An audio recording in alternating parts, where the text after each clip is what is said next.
আমরা জনগণের যে দুর্ভোগ এই নিয়ে আলোচনা করেছি। জনভোগান্তির প্রতিবাদে শীঘ্রই নতুন কর্মসূচি নিয়ে মাঠে নামতে যাচ্ছে বিএনপি ও সমমনা দলগুলো। আগামী ২-৩ দিনের মধ্যেই এসব কর্মসূচির ঘোষণা আসবে। বিএনপির সমমনা ১২ দলীয় জোটের প্রধান মোস্তফা জামাল হায়দার কথা জানিয়েছেন।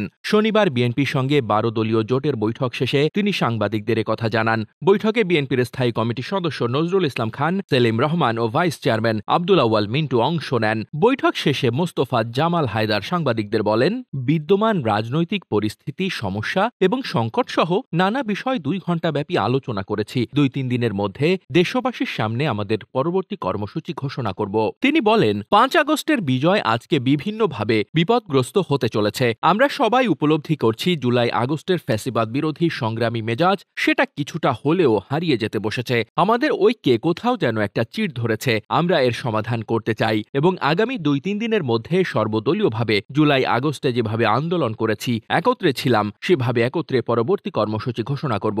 জনজীবনে বিরাজমান যে সমস্যা, দ্রব্যমূল্যের কষাঘাত ও নির্বাচন সংক্রান্ত যে কুহেলিকা, যে ভিন্ন কথাবার্তা এবং ধূম্রজাল, এ সমস্ত সুনির্দিষ্ট ব্যাখ্যা আমরা প্রদান করব। এ সময় নজরুল ইসলাম খান বলেন, জুলাই আগস্টের আন্দোলনে এক দফার একটি অংশ আমরা অর্জন করতে পেরেছি, আর একটি অংশ হল গণতন্ত্র পুনঃপ্রতিষ্ঠা। আমরা সবাই জানি গণতন্ত্র পুনঃপ্রতিষ্ঠা মানে হল দেশে গণতান্ত্রিক শাসন প্রতিষ্ঠা। সেই শাসন প্রতিষ্ঠা হয় একটি জাতীয় সংসদ নির্বাচনের মাধ্যমে। আমরা সেটার জন্যই অপেক্ষা করছিলাম, কিন্তু সম্প্রতি নানা জনে নানা কথা বলা শুরু করেছে। অন্যান্য কিছু নির্বাচনের কথা আলোচনা হচ্ছে। আমরা মনে করি যেটা গোটা আকাঙ্ক্ষার সাথে সঙ্গতিপূর্ণ নয়। তিনি বলেন, আমরা মনে করি যে ৫ আগস্ট পর্যন্ত আমরা যেমন একই ভাষায় একই আবেগ নিয়ে কথা বলেছি বিজয়টা সুসংহত করার জন্য এবং পতিত ফ্যাসিবাদ যাতে পুনরায় কোনো সুযোগ গ্রহণ করতে না পারে, সেজন্য আমাদের এই ধরনের চেতনা ঐক্য অব্যাহত রাখা উচিত।